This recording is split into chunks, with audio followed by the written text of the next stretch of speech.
শ্বশুরবাড়ি থেকে পাওয়া গরু বা ছাগল দিয়ে কোরবানি করলে কোরবানি বিশুদ্ধ হবে কি না?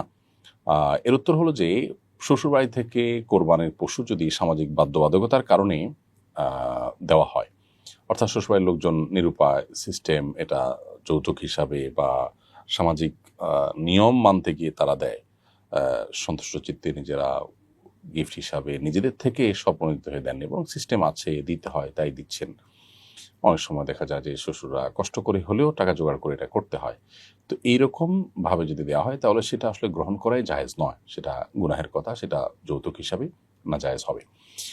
আর যদি সেরকম বাধ্যবাধকতা নেই, তারা অসন্তুষ্ট চিত্তে দেন নাই, বরং খুশি হয়ে তারা নিজেদের থেকে, তাদের অনেক আছে সেই জায়গা থেকে তারা গিফট দিয়েছেন, তাহলে সেক্ষেত্রে গিফট দেওয়া নেওয়া জায়েজ। কিন্তু এটা যেহেতু সামাজিক কালচারে পরিণত হয়েছে এবং এই কালচারের কারণে যারা সচ্ছল তারা তো দিতে পারছেন, অসচ্ছলটাও দিতে বাধ্য হচ্ছেন, সেজন্য এই কালচারটাকে অ্যাভয়েড করা দরকার এবং এটাকে আমাদের সমাজ থেকে বিতাড়ন করা জরুরি। অর্থাৎ মেয়ের বাবার বাড়ি থেকে গরু ছাগল আসবে কোরবানিতে, এই কালচারটা থাকা উচিত নয়। হয় উভয় পক্ষকে দিবে হাদিয়া, উভয় পক্ষ থেকে দেওয়ার জন্য হাদিসে আমাদেরকে উৎসাহ দেওয়া হচ্ছে, সেটা ভিন্ন বিষয়। কিন্তু একপাক্ষিক হাদিয়া, বিশেষ করে মেয়ের বাবা, তিনি মেয়ের বাবা হওয়ার কারণে এরকম হাদিয়া দিতে হয়, সেটা কোনো ভালো সংস্কৃতি নয়। এর ফলশ্রুতিতে অন্য মানুষ যারা অসচ্ছল তাদের উপরে এটা প্রেশার তৈরি হয় এবং তারা নিরুপায় হয়ে যান, সামাজিক বাধ্যবাধকতা তৈরি হয়ে যায়। এটা আমাদের মাথায় রাখা উচিত সবাইকে।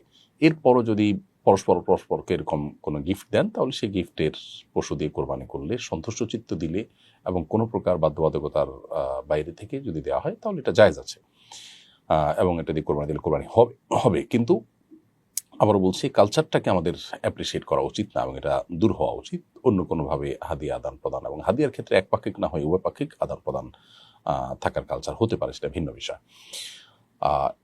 এরপরে বিষয় হলো যে শ্বশুরবাড়ি থেকে যে গরু বা ছাগল দেয়া হলো, এটা কাকে দেয়া হলো, মেয়েকে নাকি মেয়ের জামাইকে? আর যদি ছেলের বাড়ি থেকে দেওয়া হয় তাহলে সেক্ষেত্রে কাকে দেয়া হলো, এই জিনিসটা স্পষ্ট করতে পারলে ভালো হয় বা স্পষ্ট করা উচিত। বিশেষ করে মেয়ের বাবার বাড়ি থেকে দিলে যদি মেয়েকে দেওয়া হয় তাহলে মেয়ের পক্ষ থেকে কোরবানি হবে, আর যদি ছেলেকে দেওয়া হয় তাহলে ছেলের পক্ষ থেকে কোরবানি করতে হবে। আর যদি আসলে স্পষ্ট করা না থাকে, বরং ফ্যামিলিকে দিয়ে দেওয়া হয়, ব্যাপারটা এরকম যে তারা যার পক্ষ থেকে ইচ্ছা তা করবে, তখন সেটা ফ্যামিলির মানুষজন তারা যেটা ডিসিশন নেবে সেটা। তো এই জিনিসগুলোতে অনেক অস্পষ্টতা থাকে, বিষয়গুলো স্পষ্ট সাধারণত করা হয় না এবং শুনতে একটু খারাপ শোনা যায় দেখে আমরা এগুলো অস্পষ্ট রাখি। মূলত এগুলো স্পষ্ট করলে ভালো যে আসলে কাকে দেয়া হলো। বাবা যদি বলে যে মা তোমাকে দিলাম, বা জামাইকে যদি বলে বাবা তোমাকে দিলাম, তাহলে সেক্ষেত্রে তার পক্ষ থেকে কোরবানি দিলে কোরবানি বিশুদ্ধ হয়ে যাবে। কিন্তু এই কালচার থেকে বেরিয়ে আসার চেষ্টা আমাদের করা দরকার। অনেকে কোরবানি করার ঝামেলা এড়ানোর জন্য অনলাইনে কোরবানি পশু বুকিং দেন, এজেন্সি কোরবানি সম্পন্ন করে গোশত প্রসেস করে বুকিংকারীর বাসায় পাঠান। এভাবে কোরবানি করা জায়েজ হবে কিনা? উত্তর হলো, প্রথমত কোরবানি করাটাকে ঝামেলা মনে করা অনুচিত। কোরবানি করতে গিয়ে যে কষ্ট হয়, পশু কেনা, পশু জবাই করা, প্রসেস করা, এগুলোর কারণে আমরা আল্লাহর কাছে সওয়াব লাভ করব, এটি আমাদের মাথায় থাকা উচিত। এবং এই কষ্টটুকু অন্তত যদি সহ্য করতে না পারি, তাহলে সেক্ষেত্রে আমি কোরবানির মর্মটাই আসলে বুঝে করতে পারলাম না। এরপরও যদি কারোর জন্য এটা কষ্টকর হয়, কোনো কারণে তার জন্য এটা অসম্ভব পর্যায়ের হয়, অথবা তার জন্য সুযোগ না থাকে, অথবা কোনো কারণে তিনি নিজে না করে অন্য কাউকে দিতে চান, তো শরিয়া দৃষ্টিকোণ থেকে সেটা জায়েজ আছে। নিজে করাটা উত্তম। নবী সাল্লাল্লাহু আলাইহি ওয়াসাল্লাম নিজের প্রশ্নে যে জবাই করেছেন। কিন্তু যদি আপনি কোনো এজেন্সিকে দিতে চান, কোনো ব্যক্তি বা প্রতিষ্ঠানকে দিতে চান, সেটা জায়েজ আছে। তবে শর্ত হলো যে ব্যক্তি বা এজেন্সিকে দায়িত্ব দিবেন যে তাদেরকে টাকা দিলেন, আপনার পক্ষ থেকে উপযুক্ত পশু যেটা দিয়ে কোরবানি বিশুদ্ধ হবে সেরকম পশু কিনে শরিয়া যেভাবে বলেছে সেই যথা নিয়মে কোরবানি করে আপনার কাছে গোশত পাঠিয়ে দিবে, অথবা আপনার অনুমতি সাপেক্ষে গরিব দুঃখীদেরকে কোরবানি গোশত দিয়ে দিবে। এরকম কোনো ব্যক্তি বা প্রতিষ্ঠানকে প্রতিনিধি হিসাবে নিযুক্ত করা সম্পূর্ণ জায়েজ রয়েছে। যদি আপনার আস্থা না থাকে, বিশেষ করে আশঙ্কা থাকে যে তারা হেরফের করতে পারে বা যথাযথভাবে করতে নাও পারে, তাহলে সেই জায়গাতে আপনার জন্য টাকা দেওয়া জায়েজ নয়। কোরবানি অন্য কোনো ব্যক্তির মাধ্যমে, কোনো এজেন্সির মাধ্যমে করা জায়েজ আছে। আজকাল বাণিজ্যিকভাবে এরকম বহু এজেন্সি চালু হয়েছে যারা মানুষের কাছ থেকে কোরবানির টাকা নেন এবং কোরবানি করে তার গোশত প্রসেস করে যথানিয়মে বাসায় পাঠিয়ে দেন। তারা শরিয়াকে মেনে করবেন এ বিষয়ে যদি আস্থা থাকে বা এরকম কোনো শরিয়া বোর্ড থাকে যাদের তত্ত্বাবধানে এটা করা হয়ে থাকে, তাহলে এরকম জায়গায় কোরবানির টাকা জমা দেওয়া জায়েজ আছে। এক্ষেত্রে একাধিক শরিক, একটা গরুতে একাধিক ব্যক্তি যদি শরিক থাকেন, তাহলে সেক্ষেত্রে তাদের পরস্পরকে না চিনলেও কোরবানির কোনো অসুবিধা হবে না ইনশাআল্লাহ তাআলা। কোরবানি কার উপর ওয়াজিব হয়, কি পরিমাণ সম্পদ থাকলে কোরবানি করতে হয়? এর উত্তর হলো, ফুকাহে আহনাফের মতে কোরবানির ঈদের দিন এবং কোরবানির ঈদের পরে আরো 2 দিন, এই 3 দিনের মধ্যে কারো কাছে যদি এই পরিমাণ সম্পদ থাকে যে সম্পদ দিয়ে তিনি 52.5 তোলা রূপা কিনতে পারেন, তাহলে তার উপরে কোরবানি ওয়াজিব হয় এবং এই পরিমাণ সম্পদ থাকলে তাকে কোরবানি করতে হয়। 52.5 তোলা রূপা কেনার মতো যে অর্থ, সেটা ঠিক কত টাকা? আমরা বর্তমান বাজার দর যদি হিসেব করি, এক্সাক্ট বাজার দর হিসেব করা কঠিন। এক এক সময় রূপার দাম এক এক রকম হয়, তুলনামূলক স্বর্ণের মতো এত বেশি ওঠানামা না করলেও কম বেশি হতে থাকে। আনুমানিক 80 থেকে 85 হাজার টাকা এর কিছুটা কম বা বেশি এই রেঞ্জের কাছাকাছি অবস্থান করে 52.5 তোলা রূপার দাম।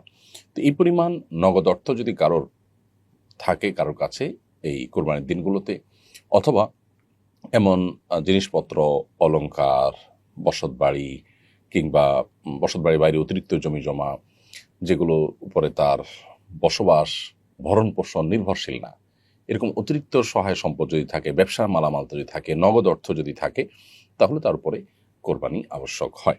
অর্থাৎ জাকাত আবশ্যক হওয়ার জন্য যে নেশাব আছে 52.5 তোলা রূপা, সেটার সমপরিমাণ বা সেটা কেনার মতো টাকা যদি কারোর কাছে থাকে, সেটার বয়স 1 বছর না হলেও কোরবানির দিনগুলোতে এই পরিমাণ টাকা থাকলেই তার উপরে কোরবানি আবশ্যক হয়। মৃত ব্যক্তির পক্ষ থেকে কোরবানি করা যাবে কিনা এবং সেই গোশত নিজেরা খেতে পারবে কিনা? উত্তর হলো হ্যাঁ, মৃত ব্যক্তির পক্ষ থেকে কোরবানি করা যাবে। এক্ষেত্রে যিনি অর্থ দিয়ে মৃত ব্যক্তির তরফ থেকে কোরবানি করার উদ্যোগ গ্রহণ করেছেন, এটা গোশত পরিপূর্ণভাবে তার হক হবে। তিনি নিজের গোশতের মধ্যে যেরকম 3 ভাগ করতেন মুস্তাহাব হিসাবে, সেটি করতে পারেন, তার কম বেশি করতে পারেন, এটি একান্ত তার হক। আর যিনি কোরবানি করেছেন, কোরবানিটা তার পক্ষ থেকেই হবে। মৃত ব্যক্তির তরফ থেকে করার কারণেই মৃত ব্যক্তিকে আল্লাহ তাআলা কোরবানির সওয়াব দান করবেন। আর এ বিষয়টি আলী রাদিয়াল্লাহু তাআলা আনহু থেকে বিভিন্ন সাহাবীদের থেকে প্রমাণিত রয়েছে, বর্ণিত রয়েছে। অনেক উলামা ইকরাম, বিশেষ করে সৌদি আরব উলামা ইকরাম, তারা অবশ্যই ক্ষেত্রে ভিন্ন কথা বলেন। তারা বলেন যে মৃত ব্যক্তির তরফ থেকে কোরবানি বিশুদ্ধ হবে, তবে তার জন্য জীবিতদের পক্ষ থেকে যে কোরবানি হবে তার সাথে মৃত ব্যক্তিদেরকে ইনক্লুড করে কোরবানি করা যেতে পারে। অর্থাৎ আপনি একটা গরুতে আপনার জন্য কোরবানি করছেন, পাশাপাশি কোনো মৃত আপনার আত্মীয় স্বজন বা মৃত কোনো ব্যক্তিকে, তার নামও সেখানে সামিল করলেন।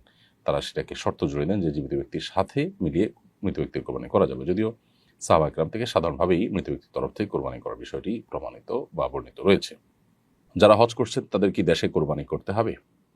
যারা হজ করছেন তারা হজের অংশ হিসাবে একটা কোরবানি করছেন, যেটাকে আমরা হজের কোরবানি বলছি। সেটা মূলত দমের শুকর বা আল্লাহ তাআলার কৃতজ্ঞতা আদায় করে পশু জবাই করা। যেহেতু আল্লাহ তাআলা উমরা এবং হজ দুইটাই সম্পাদনের তৌফিক দিয়েছেন তামাত্তু এবং কিরান হজকারীকে, সেজন্য শুকরিয়া আদায় করে তারা একটা পশু জবাই করবেন। এই শুকরিয়া আদায়মূলক যে পশু জবাই, সেটাই হাজী সাহেবরা করে থাকেন। সেটা গতানুগতিক কোরবানি আসলে নয়, যদিও আমরা এটাকে কোরবানি বলি। অতএব সেটা আপন জায়গায় তো হাজির উপরে বর্তাবে, তিনি যদি তামাত্তু বা কিরান হাজি হয়ে থাকেন।